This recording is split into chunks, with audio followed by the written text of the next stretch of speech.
sumasagot, dumidinig ng panalangin, bawat daing, bawat higpit ay iyong nababatid. Kami sa'yo ay lumalapit, kami sa'yo ay dumadaig. Dinggin itong pagsamo, tanggapin ang paglapit.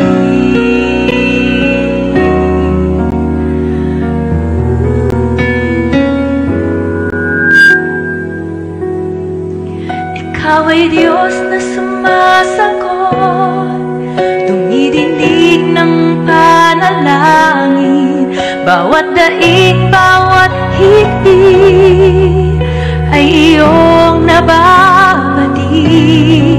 Kami sa'yo ay lumalapit, kami sa'yo ay dumadaig. Dinggin itong pagsamo, tanggapin ang paglapit. Ikaw ay Diyos na mabuti at tapat. Ang mga pangako mo, O Diyos, sa amin ay sapat. At kung kami ay naninindim at ang paligid ay kay dilim, kami ay dadalangin, kami ay dadaig sa Diyos na sumasagot ng panalangin.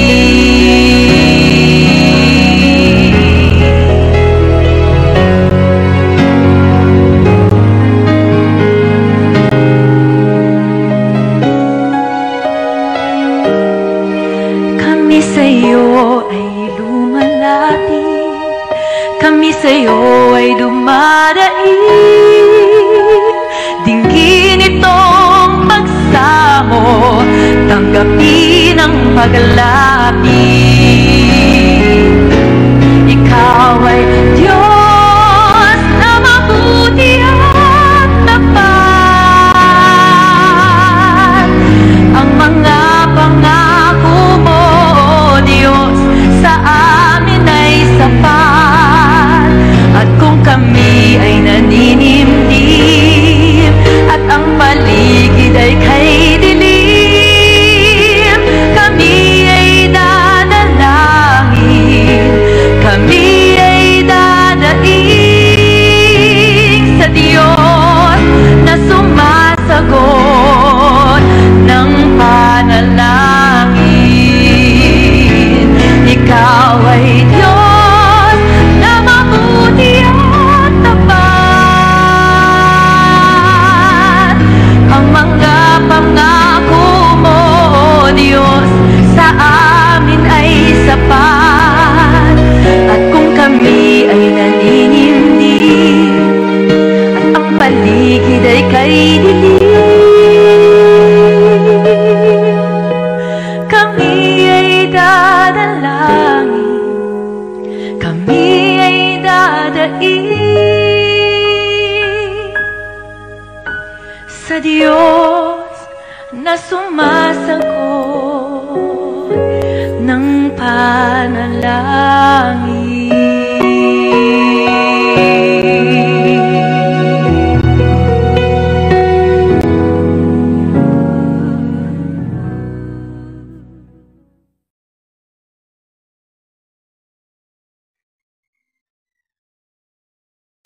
Dakilang Diyos, sinasamba kita. Buong puso't lakas at kaluluwa. Dakilang Diyos sa kapangyarihan. Ang mga himalang kamangha-mangha, kagalingan sa aking karamdaman.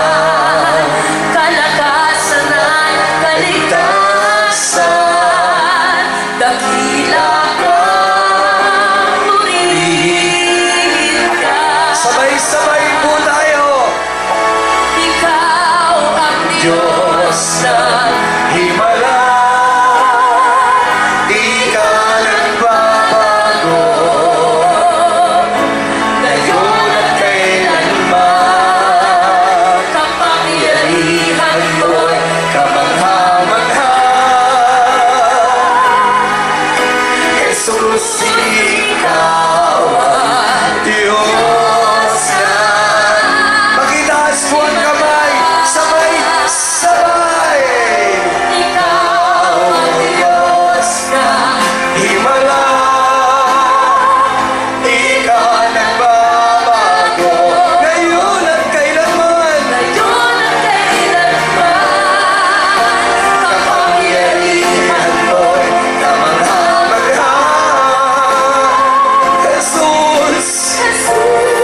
ng himala.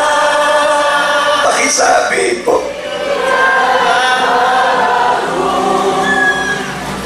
Ngayon at kailanman, kapangyarihan mo'y kamangha-mangha. Jesus, ikaw ang Diyos ng himala. Gawin nating panalangin mahinag tinig. Ikaw ang Diyos ng himala. Di ka nagbabago. Ngayon at kailanman, kapangyarihan mo'y kamangha-mangha. Jesus,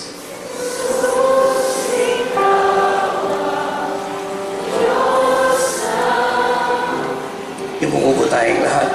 Bibigyan ko po kayo ng ilang saglit manalangin, then I bless the congregation and we close in prayer.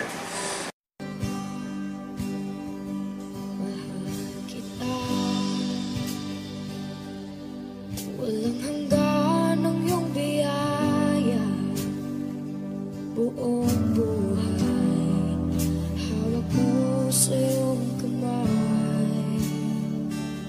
Mula sa aking pagmulat hanggang sa pag-ibig, awitin ko kabutihan ng Diyos. Kahit tapat sa habang buhay, ika'y mabuti matagay hanggat ako ay nabubuhay. Awitin ko ang kabutihan ng Diyos. Ang ibig mo siyang gabay sa kasakitan. Nariyan ka sa gitna ng kaliliman. Ika'y aking kaibigan, huwag mo sa'king ama. At ako'y buhay sa kabutihan ng Diyos. Ika'y tapat sa habang buhay, ika'y mabuti magpakailanman. Hanggat ako ay nabubuhay, awitin ko ang kabutihan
sa habang buhay,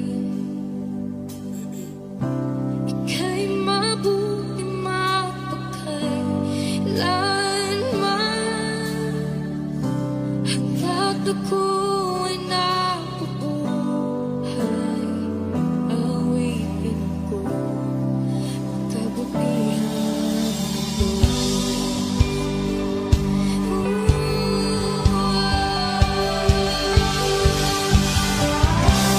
Ika'y tapat sa habang buhay,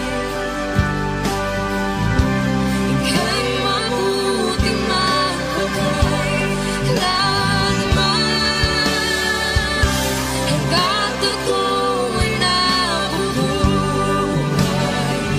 awitin ko ang kabutihan ng Diyos. Awitin ko ang kabutihan ng Diyos. Awitin ko ang kabutihan ng Diyos.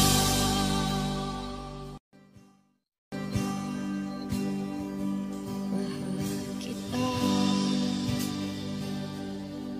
walang hanggan ang iyong biyaya, buong buhay, hawak mo sa iyong kamay. Mula sa aking pagmulat hanggang sa pag-ibig, awitin ko kabutihan ng Diyos. Ika'y tapat sa habang buhay, ika'y mabuti mapagkailanman, hanggat ako ay nabubuhay, awitin ko ang kabutihan ng Diyos. Ang ibig mo, siyang gabay sa kasakitan, nariyan ka sa gitna ng kaliliman. Kaya The spirit of deception, the spirit of idolatry, the spirit na hindi kumikilala sa ating Panginoon. Pangatlo ho is, a nation that honors the Lord is a nation that is submitted to the will and the word of God. Dalawa ho yan, kalooban ng Diyos, siyempre ang batayan niyan ang salita ng Diyos. Kaya hindi po pwedeng mabuhay ang Kristiyano na hindi nagbabasa ng salita ng Diyos. Kasi ito yung ating spiritual na pagkain. At the same time, ito na andyan po yung mandato, yung utos, andyan din yung mga pangako ng ating Panginoon para pwede natin panghawakan. So a nation is only great as long as it is a nation submitted to the will and the words. Dapat ilalim siya sa kalooban ng Diyos. Tayo din ho, pag nagpe-pray, sabi ko nga sa mga pastor, tsaka sa inyong mga intercessors, wag ko natin kakalimutan, ang Diyos po, pag nagpe-pray tayo, kahit na anong sobrang tiwala natin sa Kanya, ito po, pero wag po natin siyang uutusan. Diyos po siya, Panginoon siya. Dapat tayo po ay nakikiusap, humihiling, nagsusumamo. Ito po, kasi ang panalangin ay isang pagsamo, isang paglapit sa Diyos at paniniwalang kaya niyang gawin. Pero siya po ay never above, or we are never above Him. Siya po ay mas mataas kaysa atin. So, dapat din ang panalangin natin, hindi lahat miracles na gusto nating mabuhay. Bagamat yun ang gusto natin, pero sasabihin pa rin natin, Lord, gusto ko nagpadala ng letter na ito ng himala. Pero Lord, ikaw po ang nakakaalam. Ikaw po ang nagtakda ng aming buhay. Nasa sa iyo pa rin po, Panginoon. Kung ano po ang kalooban mo, siya po ang mangyari. Yun po ang ibig sabihin ng submitted to the will of God. Bagamat gusto natin ng himala, pero hindi lahat ng tao ay gagawa ng himala ng Diyos. Lahat po ay may tuldok ang buhay. Kaya maging maingat din po tayo sa pag-pray. Ano po? So pangalawa, sabi dyan, as a nation yields itself to the Lord and to the will of God, the nation submits itself to the righteous commands of God. Dapat tayo po ay sumusunod sa matuwid na utos ng Diyos para sa atin. Ulitin ko po, ang bansa ay kailangan ng pananalangin dahil kakaunti pa talaga ang Kristiyano at may mga Kristiyano nga hindi pa nagkakaisa. Ito po. So, pangalawa, sabi nga ng Pastor Alad sa atin, kapag dumadami ang krimen, dumadami ang masama sa ating kapaligiran, kasalanan na ating mga Kristiyano yon. Kasi hindi natin tinutupad ang utos ng Diyos na humayo at gawing alagad niya ang mga tao. So, sabihin, hindi pa ho natin sila naaagaw sa pagiging alagad ng kaaway. Agawin natin sila, hindi lang sa pananalangin, pero dapat ay gumagawa tayo. Sabi nga ng aklat ng Santiago, faith without work is dead. Patay ang pananampalatayang walang gawa. Walang saysay ang panalangin hindi ginagawa. Ano po yung part natin? Sabi nga ng isang kasabihan, do your best and God will do the rest. So, pagamat nagtitiwala tayong gagawa ang Diyos, pero hindi natin pwedeng pabayaan ang Diyos na mag-isa na lang sa kaligtasan ng bansa. Sabi nga ng Diyos, kaya niya tayo tinawag, kaya niya tayo pinili para tayo ay mangaral. Sabi nila, paano sa aklat ng Romans 10, mula 14 hanggang 17. Pagamat sa verse 13 sinabi niya, at sino man tumatawag sa Panginoon ay maliligtas. Pero sabi niya, paano magkakaroon ng pananampalataya ang tao kung wala silang nadidinig? Paano magkakaroon ng kaligtasan ng isang tao kung wala siyang pananampalataya? At paano mayroon silang madidinig kung walang nangangaral? And doon po sinabi, at ang pananampalataya ay dumarating sa pamamagitan ng pakikinig ng salita ng Diyos. So, kausap para tumulog, para humingi, para manalangin. Pero kailangan din natin kausapin ang tao, ang bansa, para po sila po ay magkaroon ng pananampalataya. At kapag ang mga tao sa isang bansa ay nagkaisang manampalataya sa Diyos, so that will be called a nation who honors the Lord. So great blessings belong to those who have the Lord as their God. Ano sabi sa Psalm chapter 33 verse 12? Blessed is the nation whose God is the Lord. Mapalad ang bansa na ang Diyos ay si Yahweh. Sapagkat siya ang magmamaneuver, siya ang magiging presidente sa likod ng inelect na presidente. Siya ang magpapala. Kaya totoo kasi kapag ang bansa ay kumilala sa Diyos, yung promises sa Deuteronomy chapter 28, mangyayari po iyon. The land will be called Behula, Beulah. Sabi ng Beulah, pinagpala na lupain. So, blessed is the nation whose God is the Lord.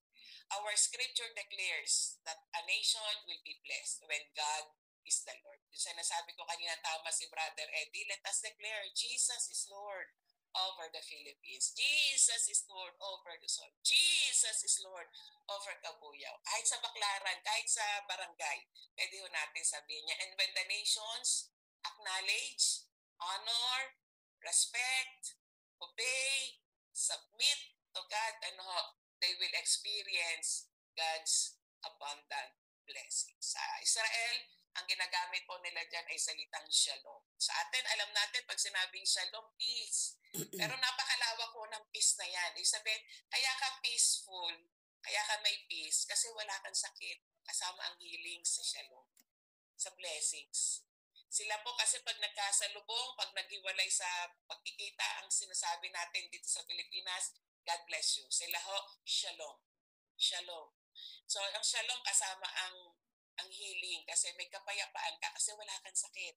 Kasama din po yung blessings ng physical at saka ng spiritual at saka ng financial. Kaya ka may peace kasi meron ka ng lahat ng kailangan mo.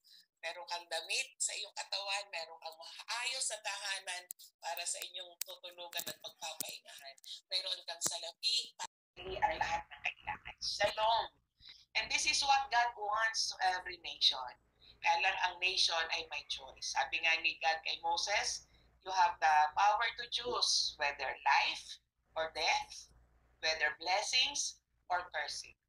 So nasa atin na yung mga Kristiyano whether we will share to give hope, to give salvation, or we will not share para ang bansang ito ay manatili sa kalagayang nakakaranas ng hindi pagpapalang. Sabi nga ho nila, ang Pilipinas ay isa sa richest countries over the whole world when it comes to natural, renewable resources. Napakayaman ho natin kumpara sa mga Switzerland, sa mga bansa na merong land ang dulo. Wala silang likas na yaman sa kabundukan, wala silang likas na yaman sa karagatan kasi pag tinignan mo yung Europe, hindi ho lahat ng bansa dyan ay katabi ay karagatan. Tayo ho, marami tayong yaman sa kabundukan, sa karagatan. Kaya lang, meron po tayong mismanagement. Sila, ang kanilang yaman, natural resources nila ay ang human resources. Services lang sila, lalo na ang Switzerland. Kaya naando ng maraming bangko eh. Services lang sila. At yung mga baka na nasa isang mayamang grazing pasture land, isang lupaing napakayaman lang sa damo. Kaya ang alaga nila ay mga baka, yun ang kanilang pinaka-natural resources. Kaya magaganda yung kanilang milk at chocolate sa lugar na yun. Pero Pilipinas, ginto, lahat ng klase ng metals, meron no tayo sa mga kabundukan. Pero mahirap ang bansa kasi hindi kinikilala at ginagalang ng Diyos. Nagsiselos ang Diyos pag sumasamba tayo sa Diyos-Diyosan. Nagsiselos ang Diyos pag meron tayong ibang priorities. So the Lord Jesus has chosen each one of us. Sabihin mo nga sa iyong katabi, o kung meron kang kasama, ikaw at ako ay pinili ng Diyos. So God chose us to be His people, and He wants us to transform us into a royal priesthood. Pag sinabing royal, yan po ay pertaining to yung kaharian. Ito po, parang mga prinsipe, reyna, hari, royal blood po ang tawag dyan, royal people. Pero tayo po ay priesthood. Ano ba ang ginagawa ng priest sa harapan ng Diyos? So siya po yung once a year pumapasok sa dakong kabanal-banalan para hihingi ng tawad ang kasalanan ng bansa. Tapos daily, siya ang nananalangin, siya ang nagbi-bridge ng gap para sa isang taong makasalanan para lapit sa Diyos. So ibig sabihin, tayo po dapat yan ang ating role. Sabi ko kanina, kinakanta ko day and night, night and day, let incense arise. Dapat po tayo day and night and day, 24/7. Sa mga oras na tayo ay gising, dapat tayo po ay isang parang insenso na nagbibigay ng samyo po sa altar ng Panginoon. So dapat tayo po tatawagin na a holy nation, isang banal na bansa, isang pinagpalang bansa, and that will transform the world in His name. Maraming salamat po sa ating pong pakikinig. Siyempre, ang pananampalataya dumarating sa pakikinig, pero siyempre ang pananampalatayang walang gawa ay sayang, walang saysay, kulang. So tayo po ay manalangin sa oras na ito.